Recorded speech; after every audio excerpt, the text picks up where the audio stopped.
Hey guys, welcome back to the channel. I'm Alastair and I've got a very special running shoe in for review today. It's the Saucony Peregrine 16.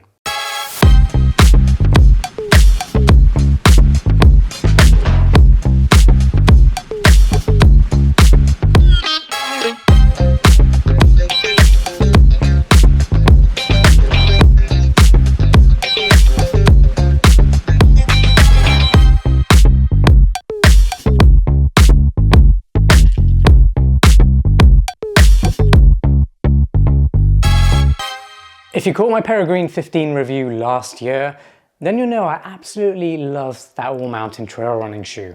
It was almost perfect in so many ways. There were only really two areas where I felt it could be improved, and that was maybe adding a little bit of cushioning underfoot to give it a little bit more protection over longer distances, and an improved outsole, which just gave you more confidence and traction on technical trails. The Peregrine 16 has fixed both of them. It's almost as if they watched my review and thought, let's do them things. The Peregrine 16 then has very much the same DNA, so if you enjoyed the 15, you're absolutely gonna love this one, but you're gonna love it even more because it has 4mm extra stack height at the front and the rear, still got that 4mm drop, but now it's also got Vibram MegaGrip on the outsole. Well, hopefully your appetite has been sufficiently whet. Let's get into the key specifications. They cost $145 and these will be released next year, so January 2026. They're definitely worth waiting for, by the way. They weigh 9.8 ounces or 278 grams, and that's for a size US men's 9, my pair. That's actually 0.2 of an ounce lighter than the previous version as well, so another benefit if you do want to upgrade. They have a drop of 4mm, that's 32mm at the heel, and 28mm under the toe. The upper is using a really nice, durable, tough mesh, which is very breathable, and it's also got TPU overlays around the toe box to give it extra durability. There's also a little gaiter attachment loop at the front if you do need to use gaiters. And the midsole is using that softer Power Run foam and a Power Run Plus sock liner. That actually gives you a really nice plush step-in feel. But that plushness doesn't affect response and pop because you get all that from the foam in the midsole. It's really the best of both worlds. And then the outsole is using full Vibram MegaGrip with traction lug, which is best in business right now. You can't beat it for traction. The lugs on the bottom are 4mm deep, so they're pretty aggressive, meaning you can use these in mud, loose dirt, all kinds of terrain. Anything you can think of, this is going to have your back. And a couple of other features that are actually very useful but don't always get a mention. Number one is a finger loop at the heel, makes them easy to grab and slip on. And you've got a nice elasticated lace loop stow on the front. All that does is allow you to stow your laces in there once you've done them up. That stops them flapping around, stops them coming undone, but it also reduces the chances of them getting snagged on the trails. When it comes to sizing and fit, the Peregrine 16 is very much true to size. Exactly the same as the Peregrine 15. Fit is just exceptional, feels awesome. It's almost like it was made for my feet, but I don't think they're just gonna be for me. I've got average width feet, so these are gonna fit most people really, really well. They've got a very secure fit as well in the midfoot, so it locks your foot down, but also at the heel. The lacing system does a really good job of just locking your foot within the shoe so you don't waste energy on the run. It also has a nice wide toe box allowing your toes to splay, which allows you to get more power from your stride, because if your toes can splay, you can get more power out of them when you're going up hills, or if you do need to adjust dynamically to the trail underfoot, you need to be able to wiggle your toes to micro adjust your movements. That helps give you control and confidence on the trails. The upper mesh is also very breathable, allowing you to maintain temperature regulation within the shoe really well, so your feet don't overheat in these. Also, if you do soak them, they get wet from the rain or a river crossing, then because it's so breathable, it vents off very quickly and it will dry off. The tongue, the collars, the heel counter, all super soft, very comfortable to slip your feet into, and that translates to the run as well. It just makes the whole experience a lot more enjoyable when you've got a nice comfortable upper like this. If you're enjoying this review so far, please give the video a like. I really appreciate it when you guys do that. It helps my channel out and it helps my videos get seen by more people. So please like it. Make sure you subscribe to the channel, hit that notification bell, and that'll let you know as soon as new videos drop. If you're new to the channel, I always keep my reviews genuine, honest, and as insightful as possible to help you decide whether or not the shoes I'm currently reviewing are going to be best for you and your needs. But again, if at any point you're not sure where to start or you've got a question about these shoes, drop it in the comments and I'll get back to you. And finally, if you run in the Peregrine 16, which you probably haven't just yet if you're just watching this video as it's been released because they're not available yet, but for anyone in the future who watches this after January 2026, I want to get your input on the Peregrine 16. Let me know how you've been using it, how much you've been enjoying it, because I know you're going to enjoy it, but I want to know how much, and specifically what types of trails you've been using them on, what kind of paces you do, all that kind of stuff. That'll be really helpful to anyone else who watches this video. It'll help them decide if the Peregrine 16 will be good for them. Well, you made it to my performance review. I'm going to start by talking about the ride and how this improved midsole improves the ride. I did mention on the previous version, or my review for that version, that the ride felt a little bit firm, but I actually do quite like a firm ride because it allows me to feel connected.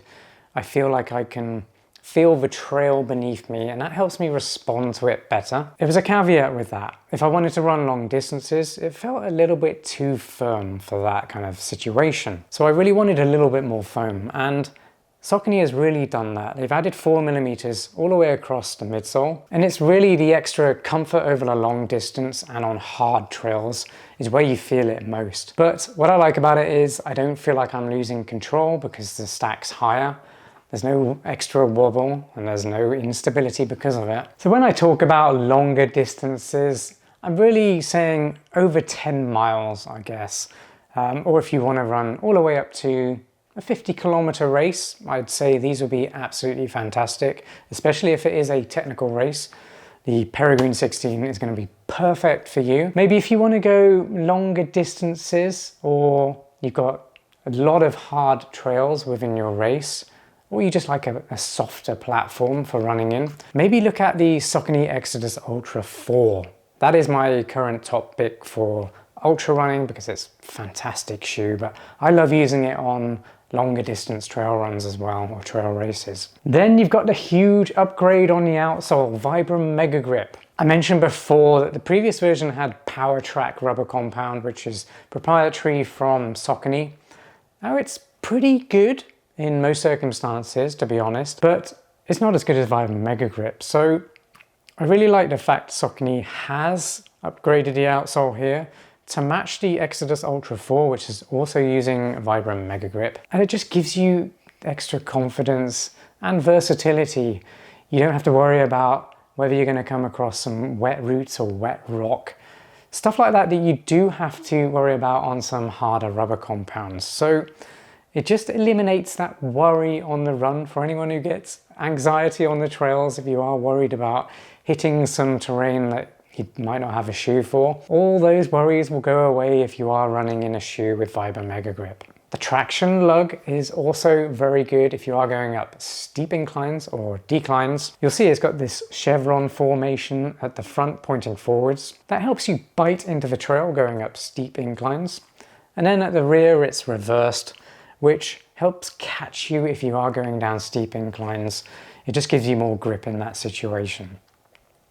So all in all, I can't fault the outsole. They've done a really good, fantastic job, giving it full coverage as well, which is what I like to see. And then I'm going to quickly mention the 4mm drop. If you're not used to running in a low drop, then I highly recommend you give it a go.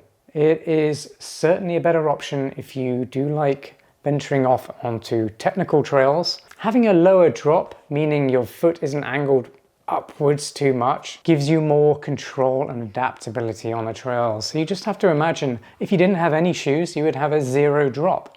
And that is the most natural way for us to move, is to have no drop. But having a little bit of drop makes the ride more forgiving and definitely is going to suit more people than a 0 drop. So 4mm is perfect if you do want to move through the mountains fast and you want control on technical trails. And that brings me on to the versatility of the pace of this shoe. Well, it is incredibly fast actually, so it's definitely going to be a good trail racer. If you are looking for a fast and nimble trail racing shoe from anywhere for 5Ks all the way up to 50Ks, it's a quick, light, nimble shoe that handles technical terrain no problem. It's also now cushioned enough if you do want to go a little bit slower, but go longer distances as well. It's going to suit those runners as well. So middle of the pack runners all the way up to the front, but also back of the pack runners are going to love this shoe, especially if you prefer a slightly firmer ride than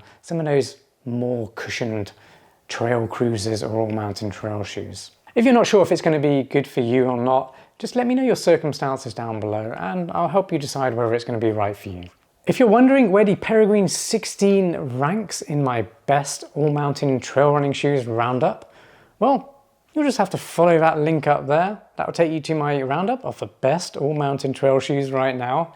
That's always kept up to date as and when I review new all-mountain trail shoes. Check that out. That'll help you find the right all-mountain shoe for you. Well, you've made it to my final verdict. Is the Peregrine 16 worth $145? Yes, very much so. $145 feels like an absolute steal. Feels like an incredible bargain that I can't believe Saucony is giving these away for $145, to be honest. These are one of the best all-mountain trail running shoes you can buy for $145 right now. And I stand by that with all my heart. That is 100% the honest truth. So if you are on a bit of a budget, or even if you're not, these shoes provide incredible value for money. They're incredibly capable on all mountain terrain, even the technical stuff, muddy stuff, anything you can think of, these guys will handle it. No, they don't have a plate. No, they're not waterproof, but that's fine.